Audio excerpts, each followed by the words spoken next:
एक रोगी रात में नहीं सोएगा, एक भोगी रात में नहीं सोएगा, और एक योगी भी रात में नहीं सोएगा, क्योंकि उसके लिए भी रात बहुत सहायक होती है। रोशनी आपको हर चीज अलग अलग करके दिखाती है। मान लीजिए लाइट चली गई। रात में कुछ ऐसा है कि सीमाएं थोड़ी धुंधली हो जाती हैं। तो योग के लिए, सेक्सुअलिटी के लिए, दोस्ती, नजदीकियां, पढ़ाई, फोकस, इन सभी चीजों के लिए रात ज्यादा सहायक लगती है।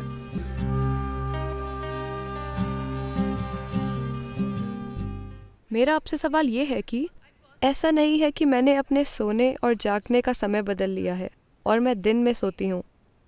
बात बस ये है कि मैं न सिर्फ पढ़ाई बल्कि बाकी चीज़ें भी रात में ज़्यादा कुशलता से कर पाती हूँ।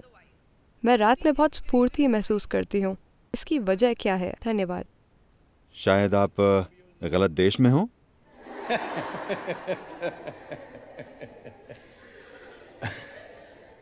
तीन तरह के लोग होते हैं जो रात में नहीं सोते। एक रोगी रात में नहीं सोता। रोगी का मतलब है बीमार इंसान, क्योंकि वो सो नहीं पाता। एक भोगी रात में नहीं सोता। एक सुख खोजने वाला रात में नहीं सोता, क्योंकि उसके कामों के लिए रात मददगार होती है। एक योगी भी रात में नहीं सोता, क्योंकि उसके लिए भी रात बहुत सहायक होती है। आप इनमें से क्या हैं, आप तय कर सकती हैं, मैं कुछ नहीं कहूंगा। रात में क्या खास होता है? देखिए, रोशनी।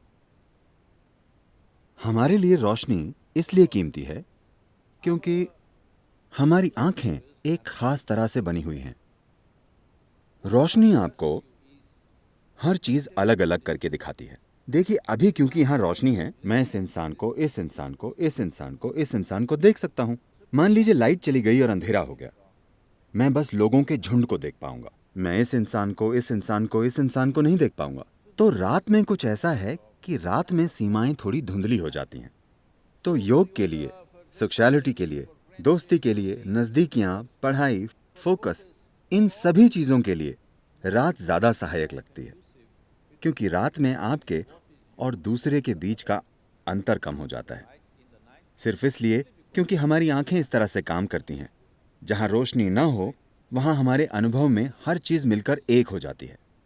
तो एक योगी, एक भोगी और एक रोगी, ये तीनों रात का इस्तेमाल करते हैं। आप भी इसका इस्तेमाल कर सकती हैं। इसमें कोई समस्या नहीं है, जब तक कि आप क्लास में सोती ना हो। अगर आप क्लास में नहीं सोती तो ये चलेगा, इसमें कुछ गलत नहीं है। लेकिन आप इसे आजमा कर देखिए।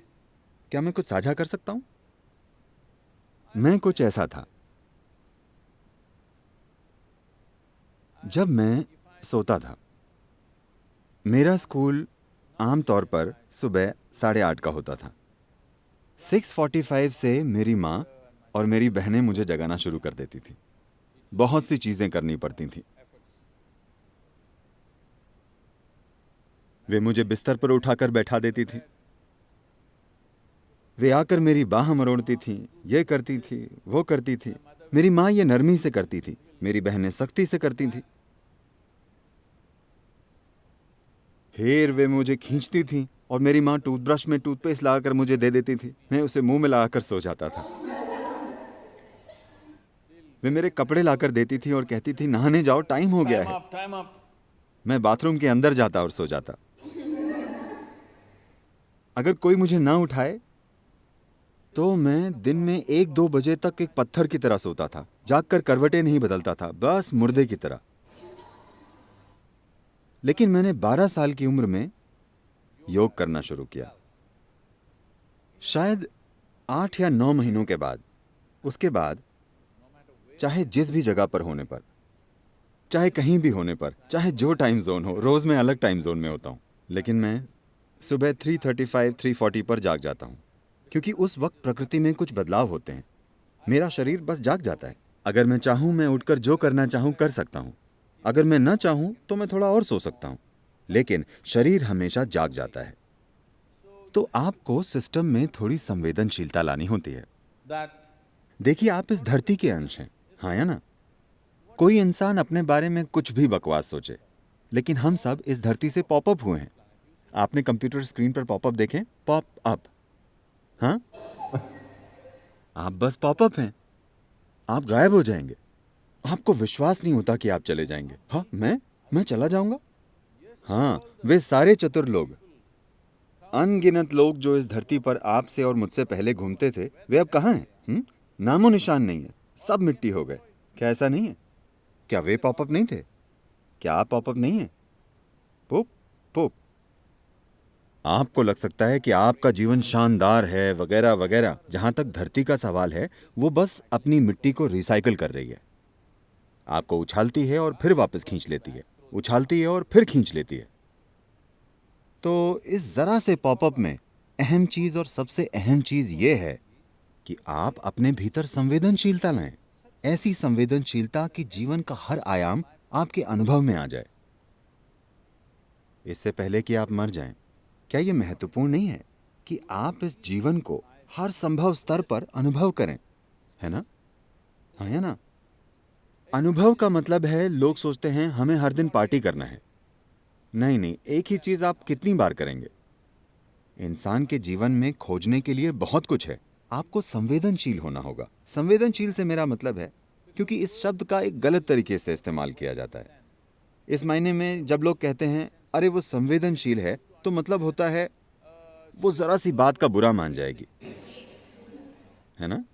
आपके जीवन का संवेदनशील होना और आपके अहम का संवेदनशील होना दो अलग चीजें हैं। जीवन के संवेदनशील होने का मतलब है कि अगर आप इस हॉल में आते हैं तो आप यहाँ मौजूद हर चीज का अनुभव करते हैं। आपसे कुछ नहीं चूकता। अगर आप बाहर जाते हैं तो आप किसी चीज से नहीं चूकते। जीवन के हर आयाम को आपके अनुभव में आना चाहिए। एक बार ऐसा हुआ, शंकरन पिल्लई ने काम करवाने के लिए गधा खरीदा। जिस आदमी ने गधा बेचा, उसने कहा, देखो ये बहुत संवेदनशील गधा है, आप उसे पीट नहीं सकते, आप बुरे शब्द नहीं बोल सकते, आप गधे को गाली नहीं दे सकते। शंकरन पिल्लई ने कहा, यह तो बहुत अच्छी बात है। हर दिन इन गधों को पीटते पीटते और गालियां देते देते थक गया हूं। इन गधों से काम कराने के लिए मुझे हर रोज घटिया शब्द बोलने पड़ते हैं। मुझे संवेदनशील गधा अच्छा लगा और उसने गधे की संवेदनशीलता के लिए थोड़े ज्यादा पैसे भी चुकाए और उसे घर ले आया।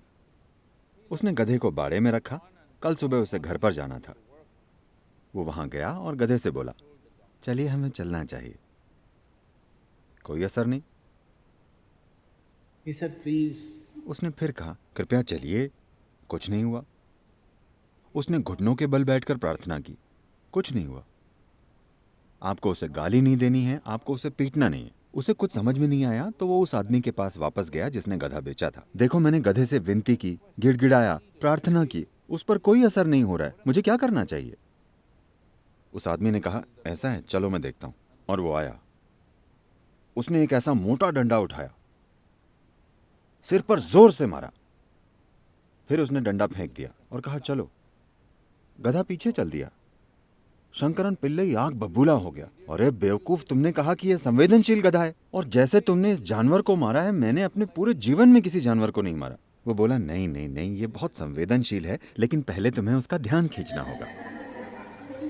तो संवेदनशीलता विकसित करने का मतलब है कि अगर आप अपनी आंखें बंद करें तो आप जान जाएं कि चांद अभी किस अवस्था में है, क्योंकि ये सब आपके शरीर में हो रहा है। हर दिन ये आपके सिस्टम में जाहिर हो रहा है। Every day it is playing in your system. Do you see if it's a full moon or a new moon, the entire ocean is coming up? क्या आपने ध्यान दिया है कि अगर पूर्णिमा या अमावस्या हो तो पूरा समुद्र उछलता है, ज्वार भाटा आता है ना? आप कभी समुद्र तट पर गए हैं या नहीं जाते? आप जाते हैं? लहरें उठती हैं। Yes.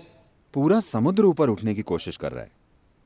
आपके शरीर का 72% पानी है। आपको लगता है कि कुछ नहीं उठता, ये उठता है। सूरज और चंद्रमा की हर स्थिति और कई चीजें जो धरती के साथ हो रही हैं, वो आपके साथ भी हो रही हैं। आपके जीवन को संवेदनशील बनना चाहिए, तभी आप जानेंगे कि आपके जीवन के हर पहलू को कैसे संभालें।